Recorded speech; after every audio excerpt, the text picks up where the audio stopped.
The views and opinions expressed on the cap are those of the hosts. They do not necessarily reflect the official policy or position of OldMilk Media. Any opinions stated aren't intended to offend anyone. On this episode of the Cap Podcast, we react to Soul Burger by Ab Soul.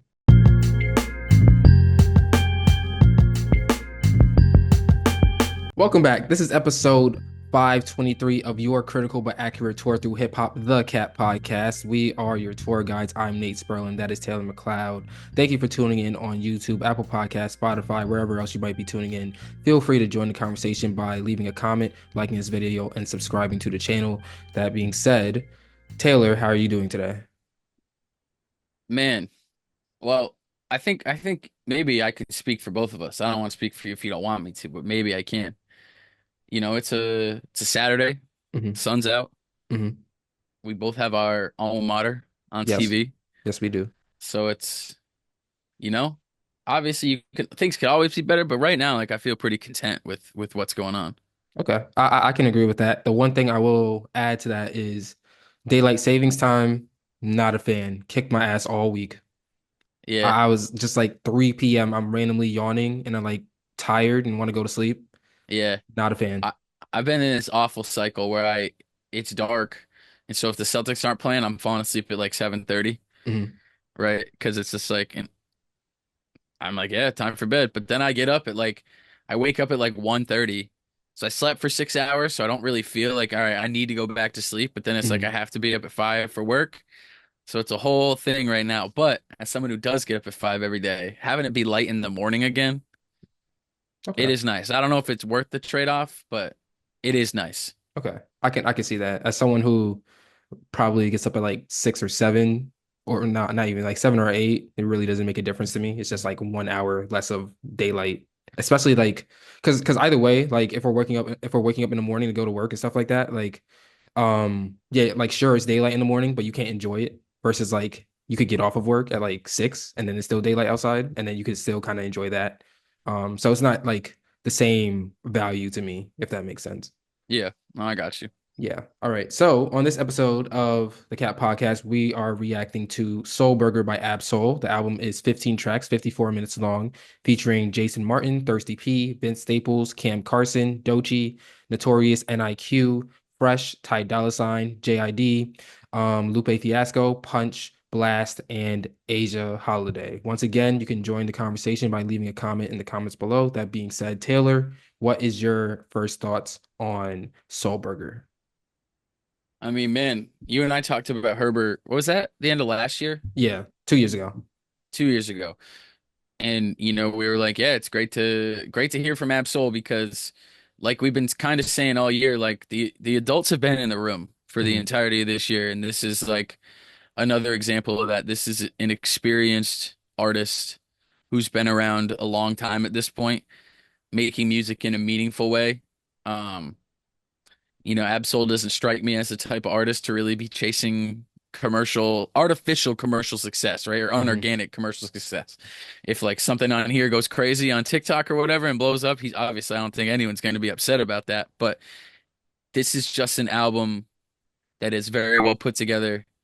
I think it perfectly displays his capabilities as a rapper, Hmm. but also his capabilities as a kind of executive producer and putting things together in a way that makes sense. And this album to me, and you can tell me if you feel the same way. So I think about this with a lot of things, but like you know how like a star is formed where like space dust and debris spins and spins Hmm. and spins and then it becomes a star. I Hmm. think albums like this, and I think this album specifically remind me of that a lot, where it's like that first time through, there's so much going on. There's a lot of, I wouldn't say skits, but there's a lot of speaking parts. Hmm. And then there's little beat switches and there's samples and interpolations kind of everywhere. So that first listen, it's kind of like this is kind of hectic, right? But the more you listen to it, the more it all like almost glues itself together.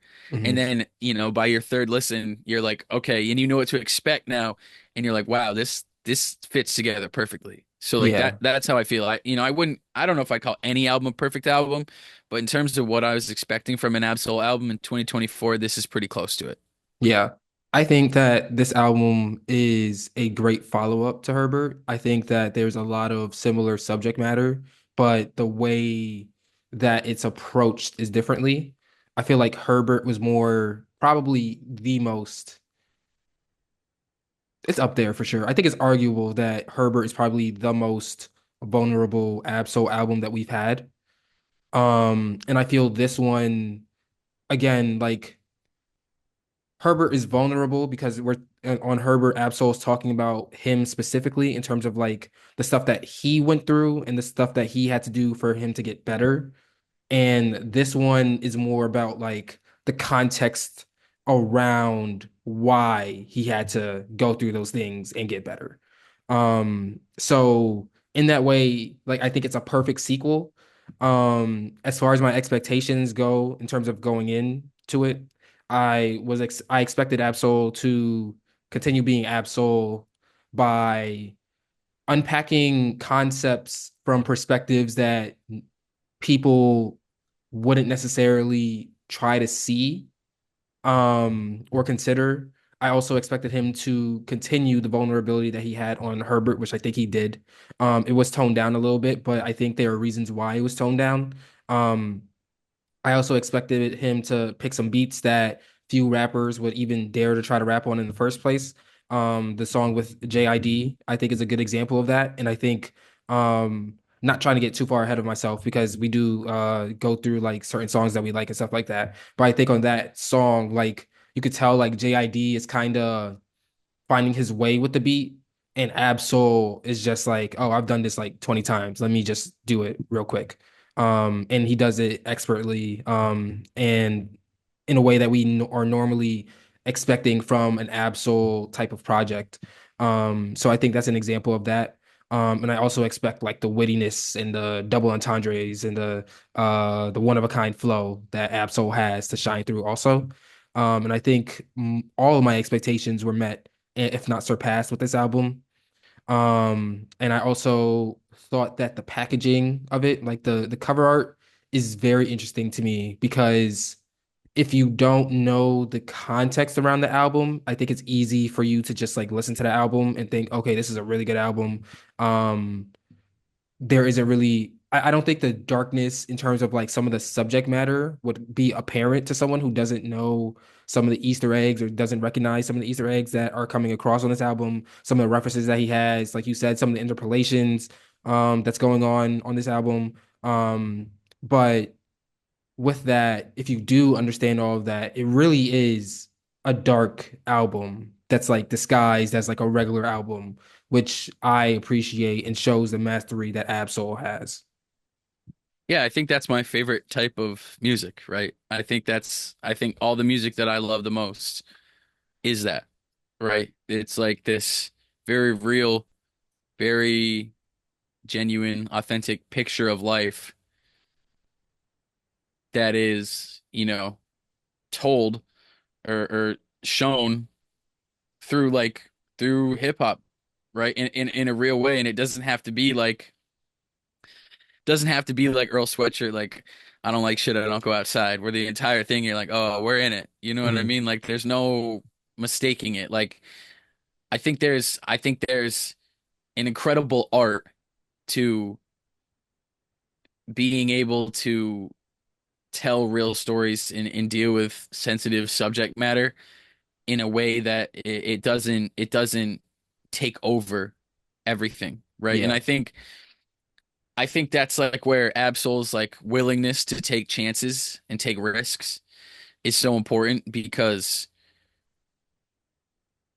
like it's not like there was that meme a couple years ago with it's like the all black house next to like the pink Mhm. house, and it's like what song sounds like this, where it's My like, oh, favorite Juice WRLD the meme. beat is the pink house and the Mhm. lyrics are the dark house, and it's like it's not really like that, right? It's like if you didn't know, like you said, if you didn't know anything about Absol, you could listen to this and you might be a little like that's kind of weird in spots, right? And Mhm. not quite understand it, but you could still listen to it and enjoy it. But I think knowing the context and having followed Absol's career, and also like it's not just Absol's career that's discussed here. It's like a whole era in time and a whole not a specific group of people, but it's like a bunch of people who went through similar things, especially in music Mhm. from the early 2010s until now. It's like, you know. we can get into songs in a little bit or now if you want, but like it really deals with like a lot of stuff that like and it's so interesting because me and you like grew up with this period of music, right? It's like Hmm. me and you were becoming teenagers in the early 2010s and now we're, in our mid 20s, approaching late 20s. Um no, not quite yet. But in our mid 20s and it's like we've been along for the ride the entire time and but as we get older you understand things in a different way. Um And I don't know, as I get older, like real life albums just mean so much more to me than like albums that are like hot albums. You know what I Yeah. mean? Yeah, I feel you with that. I do have some observations, and then I'll let you take the lead with like certain songs that you want to talk about.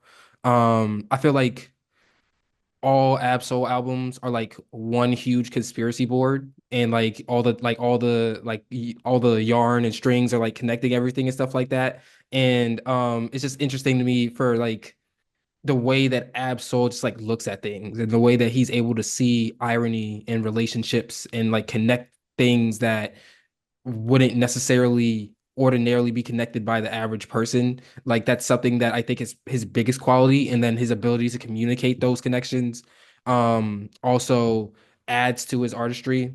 I also appreciated like the Easter eggs throughout, like I already mentioned. Like, for example, like the first song, he's talking about he's the god of rap.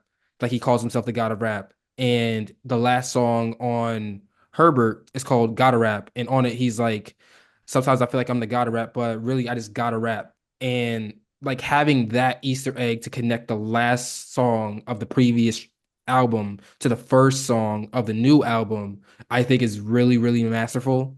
Um, I also think that I already talked about like there's vulnerability on this album. There's lots of it, but there are also times on this album where it's just clear Absol just wanted to have fun rapping. And it Yeah. just comes through so brilliantly.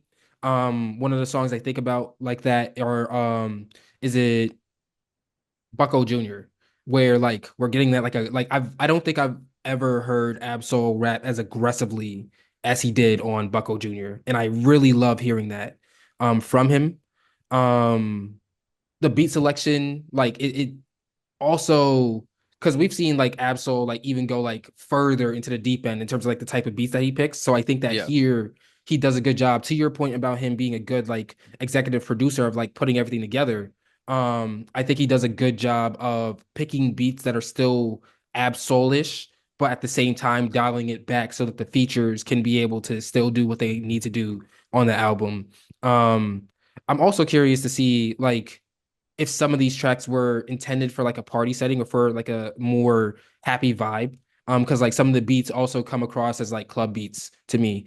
Um, and also like I kind of feel stupid because like I didn't realize that like the album title, Soul Burger, is like a reference to his deceased friend Dough Burger until like the posthumous excuse me, until the penultimate track where Dough Burger actually has a posthumous verse on it. That song is called Peace. And I also think that Absol does a good job of keeping the musicality throughout the album without the use of hooks on some of the songs. So now Taylor, giving it to you, which song do you want to talk about first? I mean, I think you probably, well, I'm glad you did bring up Bucko Jr. because that is like the best. I don't know about the best, but it is like the most pure just rapping Mhm. on this album. Like, you know what I mean? Like he kills that. I just realized on Apple Music the first two songs don't have the L on the end of his name. That's It interesting. says Abs so. Okay. And then the rest of them say Ab Soul, but the L is gone on the first, on 9 Mile and Payday. I mean, we can start right at 9 Mile because I think one of the most interesting things I think that artists do and rappers do is when they have like spoken parts that you don't even hear as rapping first, Hmm. right? Like I think 9 Mile, a lot of 9 Mile is like soul, like kind of it's like almost spoken word rapping. It's not Yeah. necessarily spoken word poetry. Hmm. And when you first hear it, you're so used to that skit where it's just like a conversation or that intro or that interlude, and then you realize that he's rapping the entire time, and then it goes into like the chopped up like Shook Ones instrumental, Yes. and he kind of does like the obviously it's called 9 Mile, and he kind of does like the Eminem P Rabbit Hmm. uh or B Rabbit. P Rabbit's Peyton Pritchard. I'm sorry. B Rabbit from 8 Mile, like with the Shook Ones instrumental, kind of like self-deprecating to get ahead of things. Like Hmm. that song goes crazy to me just because it's like such a classic instrumental in it. Like I love it, man, when you can tell that someone that a rapper loves rap, right? Yeah. And they love the music that came before them. And I think nowadays, and this isn't just in music, I think it used to be cool or necessary to like know your history, Hmm. right? About something like you wouldn't be considered like knowledge, you know what I mean? And now it's like way cooler to be like, I don't give a fuck, right? It's like way cooler to be like, I don't care about anything that happened before me. Like I'm here now. Um, so that's like a cool little tribute. But the song that I really, really want to get into first is California Dream, Hmm. which I'm I sure you figured. could. Yeah, I yeah, figured. exactly. Yeah. I I was mean, honestly, either way, I was going to redirect us to that song anyway, because I knew for a fact that you wanted to talk about it. But before yeah, you do talk about it, I do also want to point out to your point about like the acapella-ness that starts off the album. I think that Joey Badass introducing Absol, it kind of like puts you in like a yeah. place where like you're at a club, like an open mic type of situation, and you have Joey Badass who's introducing Absol, and then Absol starts with the acapella rapping, and then it turns into an actual album. So yeah, that's just one feature that I also wanted to point out. But the floor is all yours for California Dream. I mean, California Dream. You have this really laid back. I would consider a really like West, not like classic West Coast, not like the bouncy West Coast, but like a very laid back. Like, and you've spent time out there. Obviously, I was out there for a while. Like the very laid back, like it just sets the scene for like a California day. And Vince Staples, like, I mean, we talk about him whenever he drops, but I think that like he his growth from being like a very like kind of like I'd say like a hyper artist with a lot of the electric Hmm. instrumentals, right? But then you get now it's like almost always like pretty like laid back, like really sharpening his skills, Vince. And so you get this first verse from Vince Staples where it goes through everything and like we were talking about, it's like dark, right? It's Hmm. dark and what happens and it's like the potential of all the bad that can happen growing up in, in and around LA. Um and then I think like the most important thing to me on this song is at like a minute 10, where right after Vince finishes his first verse and like the hook or bridge, whatever you want to call it, you get an interpolation of the horns from Here We Go from Mac Miller's Faces. And obviously Vince Staples and Absol are both very close with Hmm. Mac. And I think the fact that this is called California Dream and you kind of are considering the dangers of life there, it's not just like what you think about when you think of hip hop in LA and, violence. It's like, no, it's way bigger than that. It's like the industry that, or the dream that you get sold, right? And to have that interpolation from the mixtape Faces, which is literally like Mac foreshadowing how he's going to die, like almost the entire Yeah. time. In dealing with that California dream, dealing with the being so close to everything and having so much access, I thought that was like a really beautiful moment. It's probably 3 or 4 seconds, but you have two guys in Vincent Absol who are close friends with him on a Hmm. song called California Dream and like the pitfalls that that state and especially LA can bring. And then you have the horns that played by a 21-year-old Mac Miller who, unfortunately passed away out there because he's, in that proximity to everything. And I don't know, that was just a little moment that I texted you about it right away when I heard it. And it's little stuff like that. Like that this song means a lot to me just because it is like it's a great song. And then you have the Cam Carson like a cappella verse on the end Yeah. again. Um, but I thought that was just such an interesting window into both sides of like the the pitfalls that Los Angeles and California can bring. Yeah. I can agree with you with that. I think that that does actually end up being one of my favorite tracks. It does end up being one of my favorite tracks. I think also looking at a song like I, Myself, and Me, I think that this is also a good example of Absol's mastery in terms of putting artists in the best situation. I think Doechii she could have rapped on this beat. For sure, she could have rapped on this beat and she probably would have killed it. But with the subject matter of Absol, at least how I understand it, Absol talking about like the cycle of depression that he's in. Doechii is much better served as a vocalist. And I like that instead of having her have a verse here, her background vocals are so much more are so much more valuable to this track. Also, having it start off with Absol's girl, who he calls at least in the Genius lyrics says Ab's spouse. Um, like she's giving him words of encouragement, and then he goes into like I think that's just so vividly painted. Um, we are starting to run a little bit out of time, so I do want to progress faster. I think I could be wrong, but I think if I were to ask Absol what the most important track is here, I think he would say it would be Peace. And I think it would say it would be he would say it would be Peace because he does have there is the verse that I talked about, the posthumous verse from his friend Doe Berger, who recently passed away. And then you also have Punch, who comes in, and you could tell like Punch is also rapping about Doe Berger also. At least that's how I take it. So you have that, and then you have Lupe Fiasco doing what Lupe Fiasco does, which honestly I still don't fully understand his verse, but I am pretty sure with enough listens I'll get to it. But I think that that probably would be the most important track on this album. Yeah, I mean, obviously you're probably the biggest like Lupe, fan that I know, so it makes sense that you gravitate there. But I agree.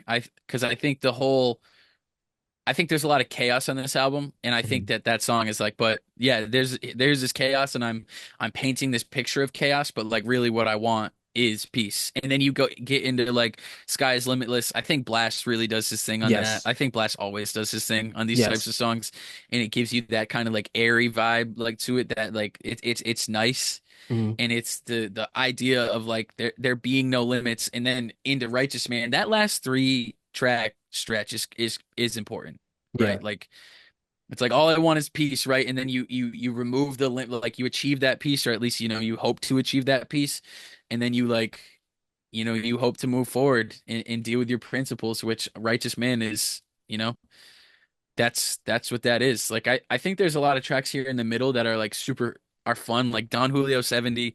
Love Yeah. that song, right? The GoPro. song with Ty Dolla Sign goes like, you know what I mean? Yeah. That's a good one. Like Crazier, obviously, like you said, I think that's an interesting song. But but these last three songs almost feel like if you had to cut this down into an EP and be like what's most important here, Yeah. like that feels like that stretch right there, starting with Peace is very important. Yeah, I agree with you. I also think I like the again another example of like the connections between tracks. Like I believe in Punch's verse he references Don't Ignore a Blind Man's Dreams, and then the next track is The Sky is Limitless talking about chasing your dream. I thought that was very expertly crafted.